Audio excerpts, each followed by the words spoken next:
आज Indian medical association द्वारा Patna AIIMS में सीनियर एवं जूनियर डॉक्टरों द्वारा आम हड़ताल किया गया, जिसमें डॉक्टरों ने सेव द सेवियर्स एवं आए दिन हो रहे चिकित्सकों पर जानलेवा हमलों को लेकर इंडियन मेडिकल एसोसिएशन द्वारा हड़ताल किया गया। इस हड़ताल में 9 बजे सुबह से 1 बजे दिन तक एम्स के ओपीडी को बंद रखा गया। एसोसिएशन द्वारा सरकार से मांग की गई है कि आए दिन चिकित्सकों के ऊपर जानलेवा हमला होता है, इसके लिए कोई कानून बनाए ताकि चिकित्सकों के ऊपर हो रहे जानलेवे हमले को रोका जा सके। Bureau report. डॉक्टरों पर हमला बंद करो, डॉक्टरों पर हमला बंद करो, डॉक्टरों पर खूनी अत्याचार नहीं चलेगी, अत्याचार नहीं चलेगी, नहीं चलेगी, नहीं चलेगी, अत्याचार नहीं चलेगी। Save the saviours, save the saviours, save the saviours. डॉक्टरों पर अत्याचार बंद करो, बंद करो, बंद करो, अत्याचार बंद करो।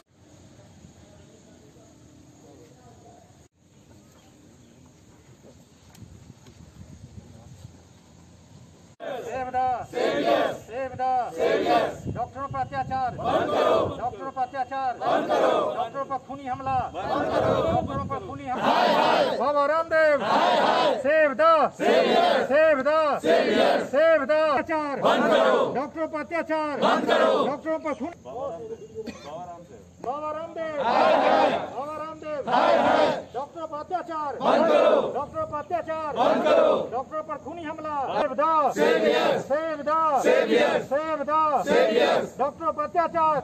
अत्याचार नहीं चलेगा, नहीं चलेगा, नहीं चलेगा, अत्याचार नहीं चलेगा, नहीं चलेगा, नहीं चलेगा, अत्याचार नहीं चलेगा। डॉक्टरों पर खूनी हमला बंद करो, save the saviours, save the saviours, save the saviours बंद करो, नहीं चलेगा, नहीं चलेगा, अत्याचार नहीं चलेगा, नहीं चलेगा, नहीं चलेगा। क्या कहें? मैं बस यही कहना चाहूँगा कि किसी बुद्धिजीवी ने कहा था कि समाज का पतन तब होने लगता है जब समाज में बुरे लोग बढ़ जाते हैं, उसके बजाय जब समाज के बुद्धिजीवी बोलना बंद कर देते हैं।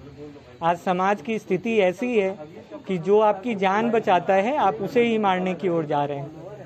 ये और कुछ नहीं, अपने पैर पे ही कुल्हाड़ी मारना है। मैं समाज के हर बुद्धिजीवियों को जो मुझे सुन रहे हैं इसके माध्यम से मैं बस यही बोलूँगा कि कौन गलत है कौन बुरा है, इन चीज़ों पे आप ना जाएं, हमारी डिमांड सुने। हम ये नहीं कहते कि डॉक्टर हमेशा सही होते हैं, हम कभी भी भगवान नहीं थे। We are trained professionals only. हमने बहुत पढ़ाई करके जी जान लगा के सेवा का धर्म चुना है। हम हमेशा सही होंगे ये हमने कभी नहीं माना। हम अपनी जी जान लगाते हैं और जो हमारी ट्रेनिंग होती है उसके हिसाब से अपने रोगियों को बचाने की चेष्टा करते हैं। भगवान का दर्जा आप ही नहीं दिया था, तो आज क्या हो गया कि आप भगवान को मारने के लिए आतुर हो गए। तो आप अपनी जन चेतना को जगाएं और सोचें कि जो आपको बचाता है क्या उसे मारना सही होगा। समाज में क्या बुद्धिजीवियों का ऐसा हनन होना सही है? ये सिर्फ डॉक्टर की बात नहीं है, समाज के कोई भी ट्रेंड प्रोफेशनल हो, क्या उनके साथ किसी भी तरीके का दुष्व्यवहार करना सही है? समाज के जितने भी बुद्धिजीवी मुझे सुन रहे हैं, जितने भी नेता, जितने भी बड़े लोग सुन रहे हैं, ये जन चेतना की जरूरी है। थोड़ा जागें, अदरवाइज हमारा देश बहुत बुरे पतन की ओर जाएगा। और कुछ बोलना नहीं है, विरोध आज पहली बार नहीं है, पहले भी कई बार हुआ है, इसे विफल ना होने दें। आप लोग जागें, जो बुरे हैं उन्हें सजा मिले, लेकिन जो लोग सही हैं एटलीस्ट उन्हें तो बचाया जाए। धन्यवाद। मैं डॉक्टर प्रतीक सिंह हूँ, पीजी एनेस्थीसिया।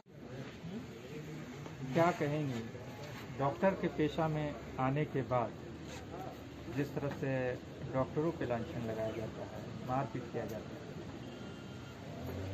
इसके बारे में क्या ही बोला जाए। यहाँ पे मतलब जब हम लोग मेडिकल में थे तो काफ़ी मतलब एंथुजियाज्म के साथ हम लोगों ने ये प्रोफेशन उठाया था। तैयारी भी कोई ऐसा नहीं कि हल्के में हो जाती है, इसकी तैयारी में भी उतना ही समय लगता है, अंदर पढ़ाई में भी उतना ही समय लगता है। तो जब तक कि आपको अंदर से इच्छा नहीं होती है जाके इस प्रोफेशन में जाने की, कोई ज़बरदस्ती नहीं भेज सकता है।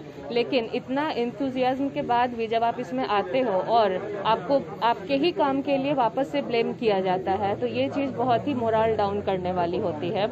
आज के डेट में ये स्थिति है कि जब कोई मरीज हमारे पास सीरियस होने लगता है तो उस वक्त हम लोग को दिमाग में एक तरफ तो चलता है कि इसको कैसे मतलब ज़्यादा से ज़्यादा मतलब इसके लिए कर दिया जाए, इसको बचा लिया जाए, लेकिन एक दिमाग का हिस्सा इधर अटका होता है कि कहीं अभी मारपीट ना हो जाए, कहीं इनके अटेंडेंट बीच में ना घुस जाएं। तो इस तरह का जब आपका दिमाग दो हिस्सों में बटा रहता है, आपको हमेशा एक ये भय रहता है कि मतलब अटेंडेंट आएंगे अभी हमारे साथ मारपीट शुरू कर देंगे, बदतमीजी शुरू कर देंगे।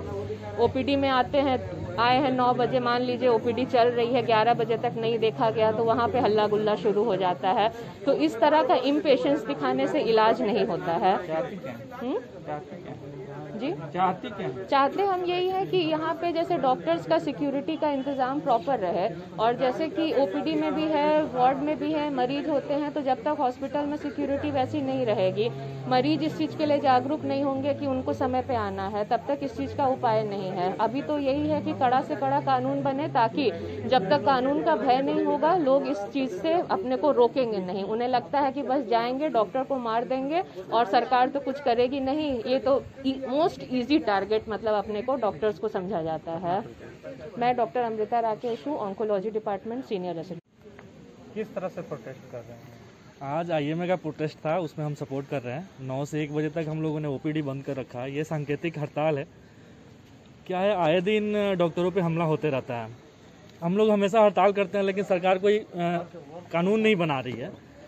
बस फूल बरसा देने से जो शहीद हुए हैं डॉक्टर, उनकी श्रद्धांजलि नहीं हो जाती है। सरकार को चाहिए कि एक कड़ा कानून बनाए, जिससे जो डॉक्टर पे हमलावर हैं उनको सज़ा मिल सके।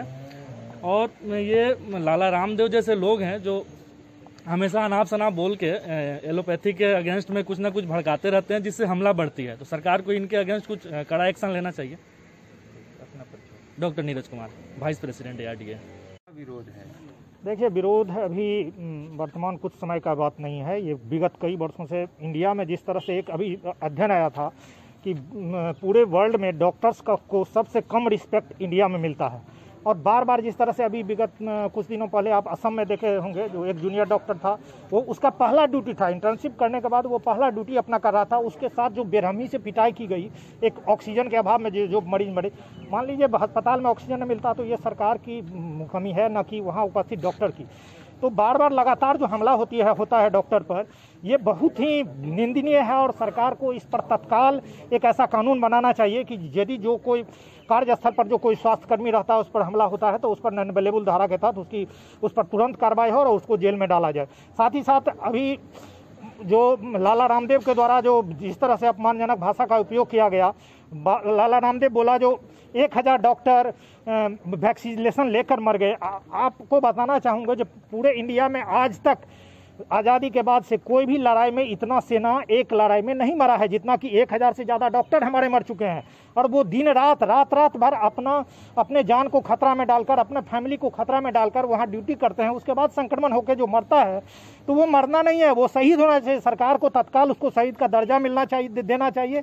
और उन शहीदों का जो अपमान, उसके लिए जो अपमानजनक भाषा का उपयोग किए हैं लाला रामदेव, वो साथ ही साथ आधुनिक चिकित्सा पद्धति पर, वैक्सीनेशन पर जिस तरह का अनाप शनाप बयानबाजी लाला रामदेव के द्वारा हुआ है, उस पर तुरंत कार्रवाई करे।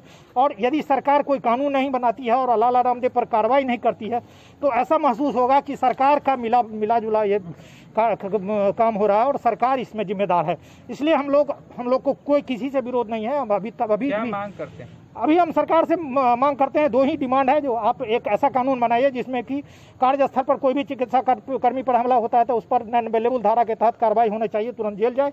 और लाला रामदेव पर कार्रवाई हो, क्योंकि वो आधुनिक चिकित्सा पद्धति से लेकर हमारे जो आम आवाम है जो सुदूर देहात में रहते हैं उसके मन में वैक्सीनेशन से लेकर आधुनिक चिकित्सा पद्धति के बारे में अनाप शनाप बयानबाजी से संशय पैदा कर रहे हैं। यही 2 डिमांड है, इसके लेकर देशव्यापी आंदोलन है।